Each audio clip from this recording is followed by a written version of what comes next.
Hello, everyone, and welcome to the Vital Voices live podcast. I am your guest host, Norah O'Donnell, and I am thrilled to introduce two of the coolest women I know, Laura Brown and Kristina O'Neill. Thank you so much. Turns out they are two longtime friends who got fired around the same time, legendary editors in New York who know everybody. I'm telling you, these are some of the most powerful women I have ever met. And now they have witnessed it all, the highs, the headlines, and yes, the firings. And now they have turned it into something truly fabulous with this book, All the Cool Girls Get Fired. If you haven't read it, let me give you my quick review. It is bold. It is funny. It's really well written. Good job. Good job. Very well written. It's deeply honest, and I think that it is a celebration of resilience, reinvention, right? And owning your own story no matter what happens. So Laura and Kristina, welcome to Vital Voices Live. Thank you, Norah. Thank you for having me. What a pro. You just keep talking and we'll just luxuriate in your We'll voice. just nod. Thank you so much. No pressure following Oprah Winfrey. They were just out at Oprah's house for a podcast. We've just got relentless cool girls everywhere. So thank you so much for doing this. No, thank you. I wish I had a wine. It is happy hour, isn't it, everybody? And I did see some wine waiting Saturday for us night. outside. Mm-hmm. And you do write in the beginning of this book, this is fine to read while drinking. In fact, we recommend it. Yes. Yeah, breaking news. If you get fired, again, if you're into that, disclaimer, but it's okay when you get fired, when you get that anvil dropped on your head. If you're on your couch and you want to pour one out or two out or three out, go for it. Go for it. Don't do it forever, but do it at the time you have our absolute blessing, because it sucks. Yeah. Well, let's talk about that, Kristina, the origin story for this book. Yeah. Well, drinks were involved. I had been fired about 14 months after Laura left InStyle. And we met. Was fired from InStyle. Well, here we are using all the but cool all words. the jargons. Yeah. And we went for drinks. And on the way to the drink, Laura texted me and she said, here's what we're going to do. We're going to take a photo. We're going to look really cute. And we're going to caption it, All the Coolest Girls Get Fired. Kristina went, okay. Because I was in my owning it era, which is so much of what this book is about. But that night that we had met, we posted this on Instagram, and instantly we were inundated with hundreds of comments from women who, A, identified with the word fired. They couldn't believe that we were putting it out there and just owning it. And B, maybe hadn't talked about it so much themselves and really felt some solidarity in the honesty that we were putting out into the world. Yeah, it was like we'd opened like a psychological door in a way that hadn't often been addressed, and there was just this, like in the movies or whatever, the comments were like ding, ding, ding, ding, ding, and but there was like, oh wow, they just said it, oh legends, oh actually that kind of happened to me too, and it just started to uncork this feeling that, as we know as women, and often with men too, is just not being addressed, because of all of the mixed up feelings and shame, which we'll get into, that you can experience when you get fired. So the next morning, we were both in the bathroom where really important executive decisions are always made. Kristina texted me and said, I think this is a book. And at the time she also said, and this was 2.5 years ago now, so right after Kristina was canned, and we were already acknowledging, there's tens of thousands of people starting to get laid off. And that looks kind of quaint compared to the scale that we're looking at now. So we knew immediately that there was a need psychologically, and there was just a need socially, and sort of in a macro way for this book. We could not have imagined how big that need would be in October 2025. I think so much of what you talk about, and the really powerful women whose stories you also share in this story, is the feeling when you've been fired, the shame, the embarrassment. I think, Kristina, you said it's almost like having a giant F on your back. You're worried that everybody will know. The scarlet F. The scarlet F, exactly. Yeah, no, I really felt that. And I just wanted to shrug that off as quickly as possible. And for me, that meant just owning it and really putting it out there. I would run into people and I would be like, oh, hey, I haven't seen you since I got fired. And they would be like, oh, because it really disarms people. And it is a really difficult topic. It's a tricky thing to sort of see someone who has gone through this and not know what to say. And that's the other thing that we hope this book serves as. It's just a shortcut to getting rid of the stigma and creating just that if you don't know what to say, just hand someone the book. I mean, But how did you get there? How did you have that confidence? because we knew we were good at our jobs. Yeah, we were good at our jobs, and I'm going to wager that everyone here, and I didn't see everyone who'd been fired, I'm pretty sure you're good at your jobs too. And often now, and again, especially at this time, you don't have the exclusive on being fired. You know what I mean? Sadly, like, people are being fired everywhere. It is not an indictment. 99% of the time, it's not an indictment on your ability. Look, we're in the middle of a government shutdown. People are getting fired. So, the taking it personally part, we're urging people to let go of, because there's a community for you there if you learn to reach out to it. But yeah, we were like, there was some stubbornness with us, and there was certainly some ego there too, which was like, oh, no, we're really good. And we got fired. And those two things can coexist, and that's really important to remember that. And and to know that losing your job, when you lose your job, you don't lose all of this skills, ability, and all these things that have made you grow as a professional through your entire working life. That's yours, and only in your head mentally do you give it away to your former employer. Mm-hmm. Yeah. The names in this book: Lisa Kudrow, Katie Couric, Jamie Lee Curtis, Oprah, Mika Brzezinski, Carol Burnett. I mean, I could talk about her for a day. Mm-hmm. Yes. How much time did you spend with her? This is a weird one. Get ready. I wasn't with her. She called me. I was in Australia at a kangaroo sanctuary. Don't you guys always call Carol Burnett from the kangaroo sanctuary? I know I do. Anyway, and she called me, and she's, she's a legend. And she's 92 years old, and just the way that she spoke, she'd be like, I worked in this movie theater, and I tell you, my boss, he was certifiable. Like, just the most luxurious, hilarious, wise anecdotes. And I'll try to say quickly about Carol's. Is Carol was a sort of a late teens usher at a theater on Hollywood Boulevard. And she was the era when the films would run on a loop. And so she had her usher outfit on, epaulettes and a little hat, and this couple came in 10 minutes before the end of a Hitchcock movie. And they went to walk in, and she was, oh, no, don't go in, you're going to ruin the movie. And well, the man got uppity. They both got uppity. The manager came over and said, Burnett, you're fired. And he ripped off her epaulettes, which is an outrage, threw her out in the street. Anyway, cut to 25 years later when she received her star on the Hollywood Walk of Fame. She had asked to have it placed directly out the front of the theater. And that's when the term chef's kiss was defined. That's kind of the drop the mic moment. Mm-hmm. You both write in this book, getting fired sucked, but sometimes you have to lose the job to find the life. That's your line, baby. Hit it. What did you find? Mm-hmm. I was so wedded to my job. Yeah. And when I lost it, I don't know why I'm getting upset. My family's here. I think they were the ones who were really there when, this all went down. And I was suddenly present in a way that I had not been. And that, for me, really changed the course of what came next. Mm-hmm. And it was so important for me to sort of sit in it and, recognize what happened and just, savor the present. And I had just been running for 25 years. And so to be able to acknowledge that what was taken from me, and it was, I would have never left that job, was really, it sucked, like we say. Our language isn't always literary. Term, guys. It sucked.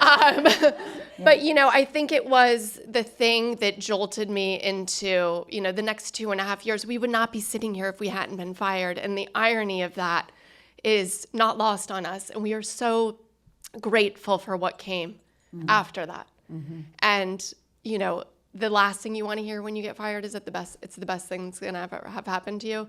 But it truly was the best thing that ever happened to me. Mm-hmm. Yep. I mean, both of you made it to the top. I mean, editor-in-chief of the Wall Street Journal and InStyle, Wall Street Journal Magazine and InStyle. I mean, there's that took a lot of your life to get there. Oh, it's relentless. You don't realize it at the time because, of course, you're passionate and you want to achieve that. And Kristina is from Virginia and I'm from Sydney, but sort of the arcs are kind of the same. To both of us, it was like Oz. It's a mythical place where all the glamorous things happen. We talk about dreaming about this as little girls. About this as little girls, and was everything. All we did from 17 years old, was intern, then we start working. We'd been in those jobs. I'd been in fashion media for 28 years when I was canned. But yeah, it's funny, like, you do get the job, but I'm sure you know very well as well, like, you get the job, but you also understand the job. And all those learnings that you achieve on the way to the job, you're aware of the good and the bad, you're aware of your time. But that job takes so much time out of your life. You have to go to... And this sounds, it's actually, you have to go to fashion shows for like 10 weeks a year. And I know that sort of sounds great. It's not. And it's like, and it's fine sometimes, but it's like, there's all of these rituals in fashion that you have to adhere to that actually are not great for your health. They're not great for your family, and they're not great for your balanced life. They're not great for your values if you get your head too turned. We were actually, I think, again, better prepared for this sort of firing because we did have a foot outside of that a little bit. But if you but it allowed us to sort of have 2 feet outside of it and look at it again, like with some more perspective, and go like, we don't need that to be our lives now. Like Kristina was saying, in any sphere, we live fuller lives now because of this. I think in addition, you can see their courage and their brilliance. This book is so well done. It speaks to you both being fabulous editors-in-chief because it mixes both the personal stories, but then you have some really great advice in here. Thanks. Explain how you got to that point and some of the advice that you share in here. Well, this is the book that we wish existed when we got fired. I was stunned by how much I didn't know when this all went down. I mean, literally Googling really basic things, and nothing is in one place. You know, you're on Department of, job, trying to figure out whether or not you're entitled to unemployment. That in and of itself is a mind blah, blah, blah.gov. numbing, exercise. Cobra is... What do we say? It's not a snake, but it still bites. So there was just so many things that we didn't know. And the fact that I couldn't just find like a simple resource where it was just like, okay, here's what you're going to go through all in one place. Plus the fact that when we did talk to our friends and we did talk to women, people who had been through it, their advice and their learnings were so, resonated so deeply and were so uplifting. And we just sort of imagined this book as a resource that has all the practical stuff, but then also all of these incredible tales of women who've been through it, come out the other side stronger, better, and happier. And you're fetal, kind of, when this happens to you. So you want your best mate, friend or whatever, just to give this to you. And I'm not trying to sell the book. I'm just literally saying that you don't know. You've already just had your power ripped away from you, or what you think is. And there are quick things in this book that you can do to get your power back. Little things like managing your grocery bill, your cable bill, how you're going to start interviewing again, what to do first. Just little things. And there's these moments, there's things you sort of grab at in those vulnerable moments that just give you a little bit of agency back. And they accumulate. So it's like, the old anvil's on you, you're 3 feet tall. Well, suddenly maybe you're 3.5 feet. Maybe you're it's kind of like the evolution of man, actually, I've been comparing it to lately. You're fired and you're like a slug. You know what I mean? And then you kind of stand up taller and taller and taller. And when time passes, you do. But this really is, the healthcare system, if we needed a lawyer, all this stuff. I didn't have health insurance for a full week, my husband and I, because we had to wait for a card from Cobra that would arrive in the mail. It was 1955. It was so insane. It was so enraging. And so it was please, if there's any gift we can give, is to have that person who feels helpless, who is feeling more vulnerable, more alone, and more self-doubting than ever, just to pick this up and turn to this page. Yeah. I thought this was good. You said, yes, getting fired sucks, but is it illegal? And then it gives advice, is it an illegal firing? Breach of contract, discrimination, retaliation, whistleblowers. Should I bring a case? That's some pretty good information in just a couple pages here. Yeah, and the legal thing's really interesting too, because we had senior editorial roles and, we had a profile, so we did call lawyers. But oftentimes people think that a lawyer is I've got to call some fancy lawyer and he's going to be $1,000 an hour. There's lawyers at every stage of a career. There's legal aid, there's fancy lawyers, and also oftentimes you can call a lawyer and they don't charge you. And if they do take your case, they can work on contingency, which means they only get paid if you do. So we're trying to destigmatize that entire idea of a lawyer being other from what we're able to access. Mm-hmm. Let's talk about some of the women that you talked to in this book. And you did end with Oprah, but I want to fast forward to Oprah because she's just Oprah. She's Oprah. And also, you got to go to her house. It's paradise. Yes. But tell this story. She tells it in the book, and hearing Oprah tell it about how she was first fired. I mean, she had gotten this big job as a co-anchor. The co-anchor was a real jerk to her. Yeah. Yeah, I mean, it's wrapped in misogyny and racism, but the sort of quick version is that she was brought to Baltimore with a lot of fanfare, marketing campaigns, buses, ads all over town, tons of advertising. And on April 1st, so she thought it was an April Fool's joke, she's called to the boss's office and told that she will no longer be reading the nightly news.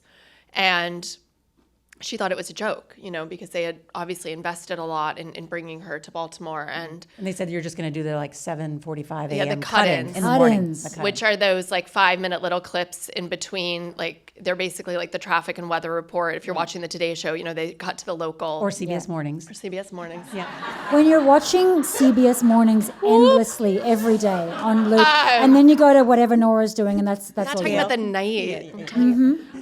Okay. I do. All good. We're all friends. So, Oprah, Gail is her best friend. Gail, they're already working together. She goes downstairs and she says, "Gail, meet me in the bathroom." So basically, because she was on contract, they wouldn't let her out of her contract, and she was sort of handed this very demoted, very, incredibly humiliating, shaft of a role. And instead of, burning her bridges and blowing out of the building, she stayed, and a couple months later, she was invited to audition for a talk show. And so had she not been, humiliated and fired off this evening news, Oprah wouldn't be Oprah. Yeah, And it's just incredible to And, think that. and the way she remembered it was fascinating about these women, and the reason why we sort of chose deliberately high-profile, high-achieving, sometimes highly famous women is when this happened to them, they weren't that. When this happened to them, they were us on the couch. They were us with the wine. They were us. Oprah was She was so afraid ashamed to tell her father. to tell her dad, and she had muscle memory of this happening. She remembered It the was yesterday. soda the managing director of the network was drinking when he fired her, the crazy stuff. And she got upset again, thinking about that and thinking of the things that was boys' club and thinking about things I would say about her appearance. And at the time, she wasn't even weathering it as racism or boys' club. She was just thinking, oh, I need to do a better job. Yeah, she thought it When was they told actually her that her hair wasn't right, or that her eyes were not right, or that her nose was too big, she processed, and maybe I'm just not pretty enough. But looking back, Yeah. she realized it was racist and misogynistic. Mhm. And Oprah, because she's got a knack for this, I don't know if you know, it has a way of distilling an experience into the tightest, most positive and empowering possible phrase. And she said, the setback is a setup. And we put on a sweater and gave it to her. And then she started dancing. But exactly that. She nailed that. And she's obviously not everyone ends up with an island in Maui and a Thursday, veggie basket. But she didn't have that when she was 22 But I think years it's old. also interesting that it's not part of our culture to think about women who have lost their jobs being part of what sort of set them free and onto the path of their success. We know about a lot of men who have been fired. Famously, Steve Jobs, Michael Bloomberg. Why is Oprah not on the Mount Rushmore of fired? And I think it's really important as a culture that we start acknowledging these types of stories so that as women grow and come through the workforce and they understand that these things happen and it's how you sort of respond to them that can move you ahead. It's such an excellent point, Kristina, because the way that men and women process firings is so incredibly different. Why is it there's so much shame that a woman carries with that, what is just a job decision in some cases? Because we were talking to a human resources expert who'd hired us, her name's Bucky Keedy, but basically we're talking about that and said, why do women carry this? And she said, it took us so much longer to get there. Because we only got the right to vote 100-something years ago. The workplace is a male construct. The CEO title, CFO, CMO, is all military. All of this stuff that we've been working in for all the time that we've finally gotten in the door has been male. And so we don't maybe realize it at the time, but we're carrying that. Yeah. Every single one of us. And it's why, we were saying in our dedication to the book, to all the girls everywhere, no one works harder than you. Because we are working so hard. So when you get to that rung, in whatever sphere you're at, whatever level you're at, and you're pushed off it, the landing is so much harder. But that's what we're trying to address, which is, you know what? Men get swaggy with this stuff. Let's go. We have the same abilities. We have the same stuff. We have the same mojo. Let's get on that Mount Rushmore. Let's get on that. There's Tarana Burke over here is going to talk about that in a second. But there's about owning what happens to you and bringing your ego into it.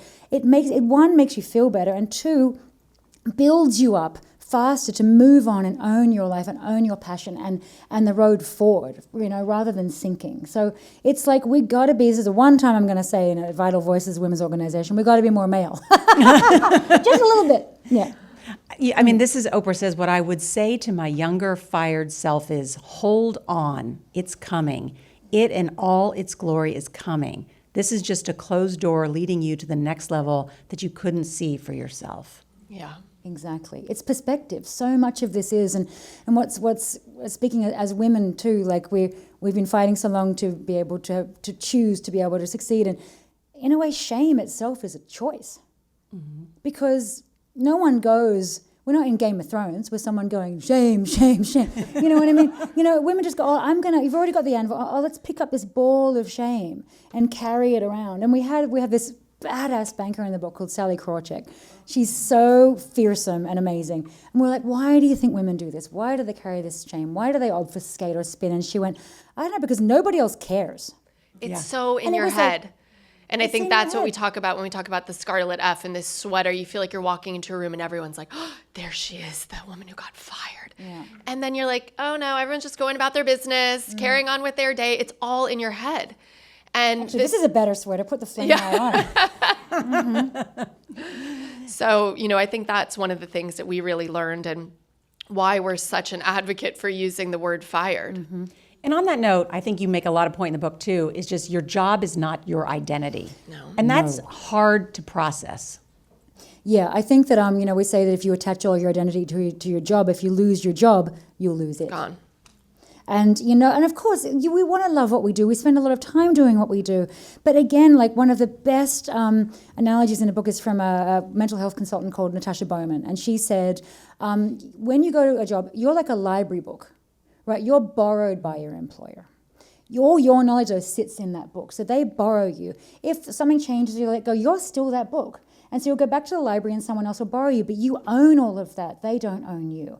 And I often say that, every bit of experience you've built in life is like a little brick on a platform, and you should get, that's yours, and you should get taller and taller and taller. But again, it's sometimes quickly forgotten in the shock of that moment. But that's what you have to remember in terms of that attachment, that you don't, and also you manage to keep things in your life, family, hobbies, just something like looking at the horizon and not being lost in your work. And look, we know this, we're in shiny businesses. I'm sure it's like Norah O'Donnell, CBS, you know what I mean? We're all those words come together as part of a habit. But sometimes also when you're rapidly divorced from that habit, you can look at it and go, was it all that? Or was I just used to it? It's almost like a breakup. You're used to a ritual, you're used to a way of being. But when it's sort of separated from you. Forced separation, you're like, oh, actually, maybe there was parts of that I didn't love. And maybe there's parts of that, if I listen to my voice inside my head, that I want to pursue now that I have been sort of shocked into having to think about it. Mm-hmm. I mean, you talk about this, all of those skills that you developed getting to the very top and being editor-in-chief, those are still with you. Oh, totally. And they're transferable. Mm-hmm. And I think that was the thing, in my sort of post-fired exploration of other opportunities, it really surprised me. Some of the conversations I was having were with, in industries that I would have never thought I would be, chatting with. And I work at Sotheby's now. I work for an auction house. And if you had told me, 3 years ago I'm going to work in an auction house, I would say, what am I doing? How does that? Mm-hmm. And lo and behold, you have a lot of transferable skills, and you just have to sort of figure out how they apply to what. And also, you get to a certain point, do you really want to keep doing the same old thing again? No. And so the opportunity that presented itself to me was oh, that's cool. That's different. I can stretch. I can learn. You know, I'm at an age where like, you don't want to just go through the motions. Like if you're not challenged, like what's the point? Yeah, I run a creative council for RED, which Bono started 20 years ago, HIV fighting org. And it's like to be able to take my fashion, entertainment, creative skills and put them to use in global health to make people feel better and be better is so edifying and so amazing. It's like we both have sold a lot of handbags. We're good. Well, we are excited to have someone whom you interviewed for the book here, and we're going to ask her to join us on stage. Tarana Burke is the founder and chief vision officer of the Me Too movement. Come on up. And my friend. Oh, I love your suit. And so chic all the time. She's worked in the nonprofit world since she was 13. Yes, Wow. 13. Thank you. And she is a cool girl who was fired. I did work in the Black arts for a long time, and Art Sanctuary was one of the largest Black arts organizations in Philadelphia, and I loved it. I loved working there. We did something called Celebration of Black Writing every year. We brought most of the Black authors who came through Philadelphia came through our organization. It was great. The founder of the organization stepped down, and it's funny, when I first started working there, she knew she was going to leave. We started transition planning almost immediately, and she asked me if I was interested in being the executive director, and I said no, mostly because I had done so much work. I really wanted to do my work with Me Too. That was like my focus, and I had an organization called Just Be. And so I was like, I don't want to keep carrying other people's visions to reality, right? Mm-hmm. I want to do my own thing. So I didn't want to be the ED. And later on while working there, she was like, I've never seen somebody work like a founder the way you do. But anyway, she left. They hired a new executive director, and she was interesting. She was very interesting, I'll just say. And high concept. And so my right hand at the organization, a woman named Danny Ayers, who is still my right hand, and I were working there, and we were watching the money, and the money was dwindling. we kept going to the new ED, who kept dropping all these names that she was going to bring in all this money, and we were like, we're losing money. We were a small nonprofit. Anyway, finally we were like, we have to raise more money or we're going to be in trouble. Mm-hmm. So she decided she was going to throw a gala, which anybody here who works in a nonprofit knows that is not the way to raise money. It's just not. And so we spent close to $100,000 to put on a gala that raised about $17,000. Oh, wow. Slow clap. Yeah. And then you got fired. And then she decided, right after the gala, the board members came in and said, oh, we need to talk to you guys. We had done this whole report to give them this is where we are. Mm-hmm. And they were like, thank you. And then the next call we got is the board wants to talk to you. And they literally called us down one by one, starting with me. And they were like, yeah, we've looked at our financial position. Duh. From the report you put together? From the report that we put together. And then we are going to have to let you go. Effective immediately. And the funny thing, I didn't say this in the book, but I lived across the street from the organization, directly across the street. So we had to go and pack our stuff, and they didn't even. I was the managing director, so they didn't even let me let my staff go. They laid us off, but yeah, we were all let go. And you talk about this. What was the advice that Ava DuVernay gave you that changed your life? Oh, Ava. In between, maybe set up how you. Yeah. So I knew Ava before she was Ava, the Ava that we know, because of Art Sanctuary. And so when she was doing her first film, I met her doing I Will Follow. And so when she was doing Selma, the film Selma, we reconnected because I have this whole history in Selma. So I don't know, I need to send her the book. Is she in the book? Yeah, because you talk about what you just. Oh, no, but she's not an interview. No. The story, no, yeah. You just shut her up, yeah. Yeah, because I don't think she knows that she saved me. I don't know, what did I say? I don't even remember what I said. You went down to set and they hired you as a consultant. But she hired me as a when consultant. You'd been off work but for her, a year, right? Yeah. No, that part I was saying, the advice, I can't remember. But But she hired me to be a consultant on the film Selma. I was just helping out because I wanted the film to be right about the history. But she hired me, and it was such a blessing. It literally saved me. I couldn't pay my rent. It was that bad. But what advice did she give me? I forgot. I don't think it was advice. I think it was just like she was the in-between. It was in-between. She held me. Because you couldn't get unemployment. I couldn't get unemployment. 'cause it was that rules year that changed. they shut down the government. Yeah. And Obama, it was really crazy. Yeah. Anyway. By the way, Selma is such a great story. Yeah. I love that. If you have not seen it, go home. Go and look at watch it. And you'll see It my is name one in the of- credits at the end. It is one of my favorite movies. Yeah. And so, Kristina and Laura, what do you think is so important about Tarana's story that cool girls can all relate to? Well, I just love the macro part of Tarana's story, which was one, she's brilliant and she was so responsible and she was doing all the right things. And sometimes you can do all the right things and be good, to our earlier idea, really good at your job, and you still can get fired. But for me, and Tarana was working on me, sort of siding on me too, and going to schools to meet with girls and trying to get funding here and there. But she didn't have time because she had this Other job. Yeah. And so essentially, like if Tarana hadn't been fired from Art Sanctuary, there wouldn't be Me Too. Let me tell you that. This is Yeah. wild. Yeah. So that's the message here. And again, this movement came from you finally having some time Yeah. to focus on all the fateful things that became a part of it. But if you still were sitting at Art Sanctuary, I will tell you, while I was working at Art Sanctuary, two really big things that came out of that. While I was working at Art Sanctuary, I would use my own money from my paycheck to fund the work that I was doing with girls in schools inside of Philadelphia. So I got these little mini contracts, and I would do that Me Too work in the schools, after work, on the weekends, whatever. That's one thing. And so when I got fired, I went to the schools and I was just like, I have more time now. Can I do more work, right? That happened. But the other thing is I met Danielle Ayers, she was my work wife, and we became very close. When Me Too went viral, and I was just like, I don't know if I should start an organization.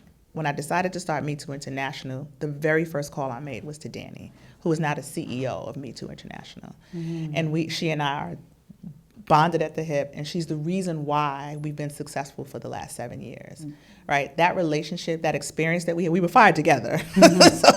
But not just being fired, working together, building something there, building that trust, and then having that experience bonded us in a particular way, and we're still together. That organization doesn't exist. Yeah. That's such an Exactly. important point, and I think that story brings us sort of full circle. And something I always talk about is how important relationships are. Yeah. fired so- friends. Yes. You write about fired friends, Yeah. and how those relationships continue whether you have the same job title or not. Yeah, well, you find out who your real friends are when you get fired. Oh, yeah. Did you have some friends who you realized were not real Not like true friends? close true friends, but I had so many friends at work. And then when work was no longer there, it changed our dynamic considerably. And I think that was more the revelation, not friends outside of work, but people who you spend so much time with the people you work with. But, for me, if Laura hadn't been, I was literally texting her from underneath the table in HR when I was being let go. She's a master of coordination. Multitasking. Yeah. Okay, what, you're pushing papers at me? I need your lawyer.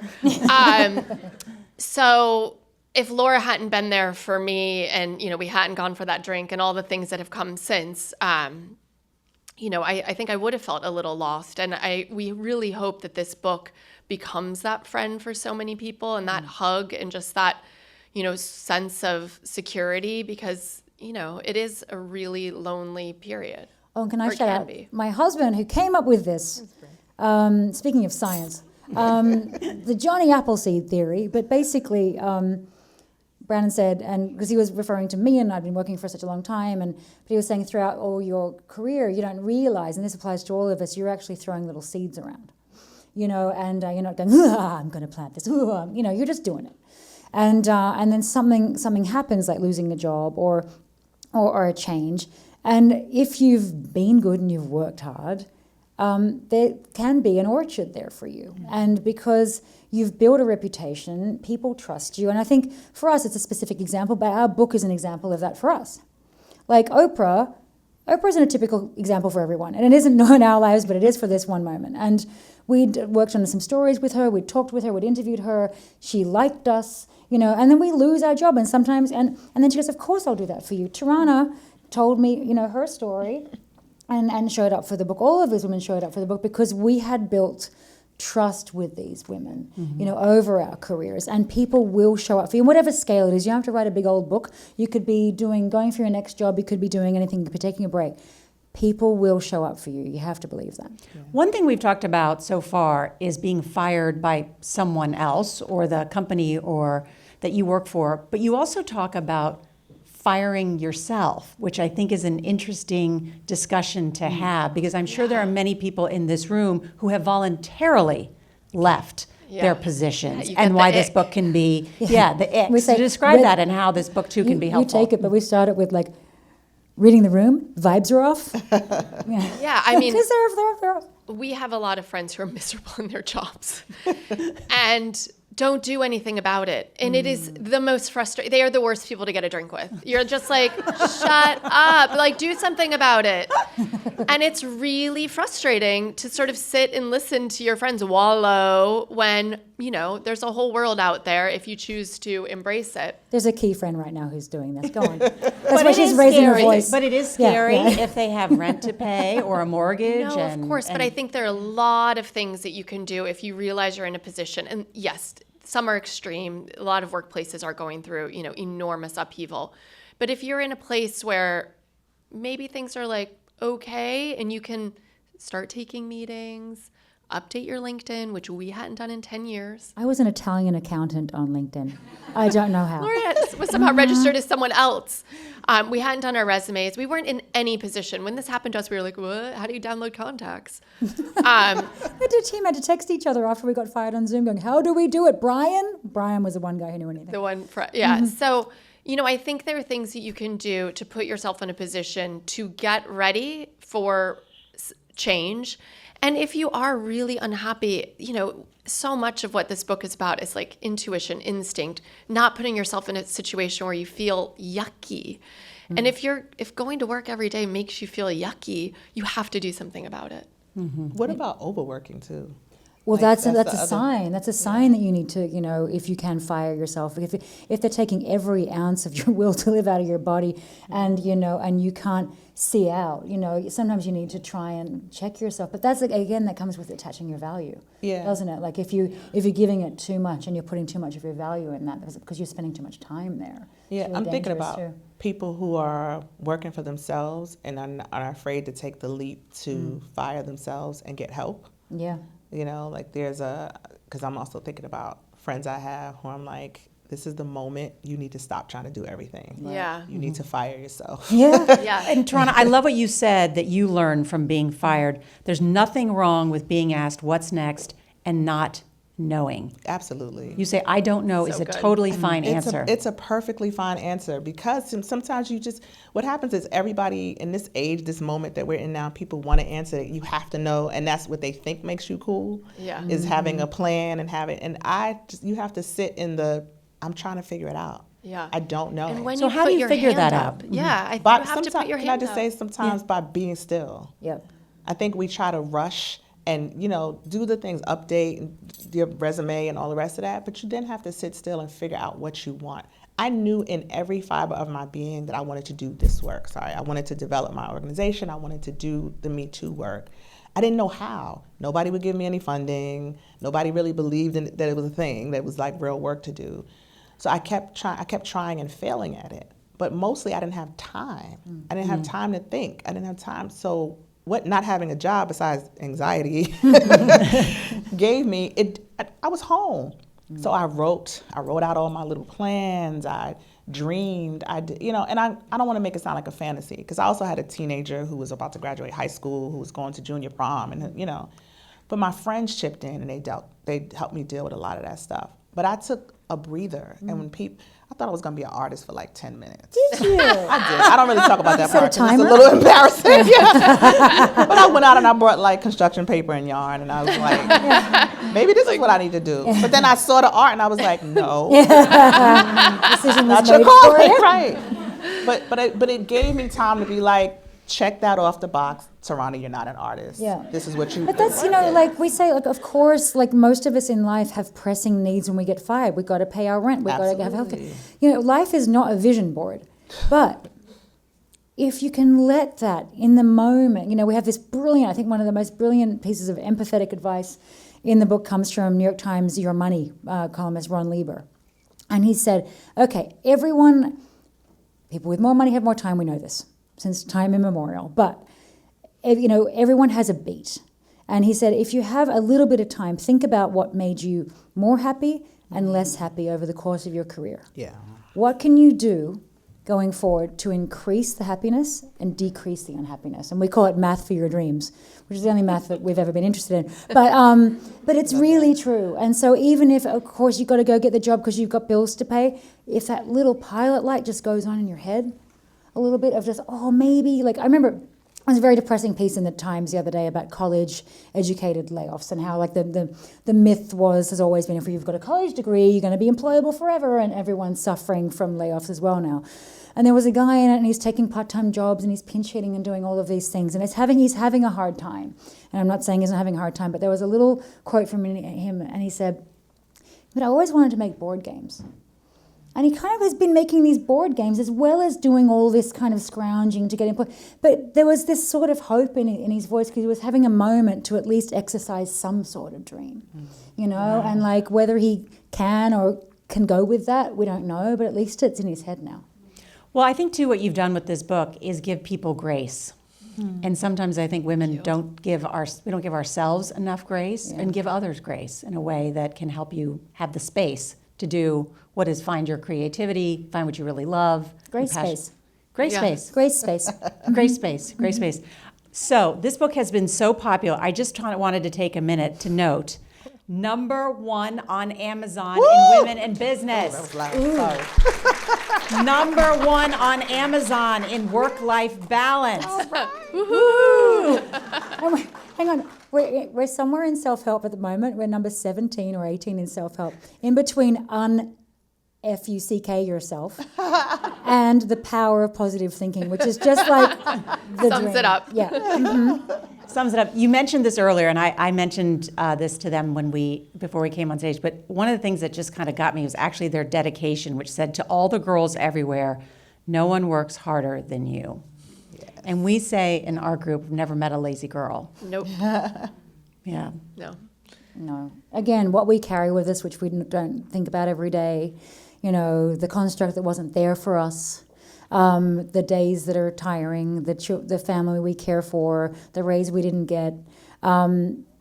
It's hard out there, and it's hard for everyone right now. And if you just take some of your agency back, own what you've earned, and listen to yourself, the road ahead is going to be so much clearer, we promise you, because we got fired as hell.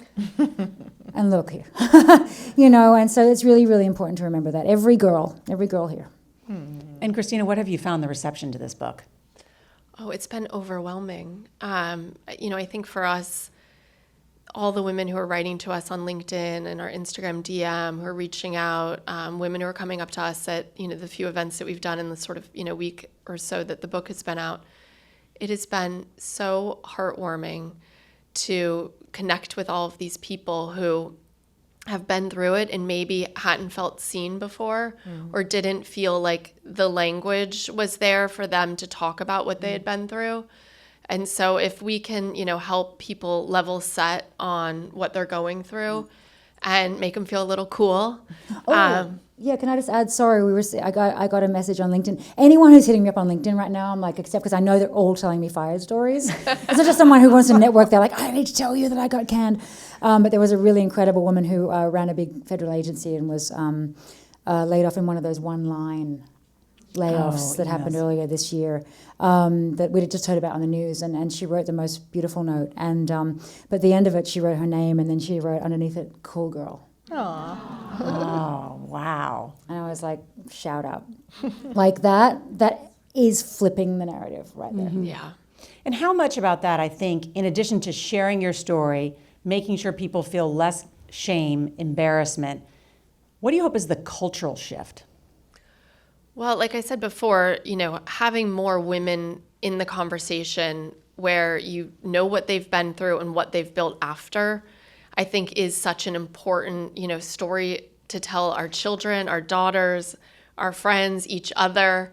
And so we really hope that there, is a shift in not looking at something like this being, a setback, but really embracing the Oprah-ism that it is a setup, and that, what comes next is such an exciting, even though it is daunting and it is overwhelming and all the things you're going through in the moment, that there can be something really powerful that comes out of it.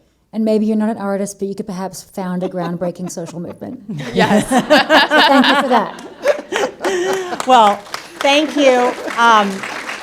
This has been an incredible conversation. Tarana, thank you.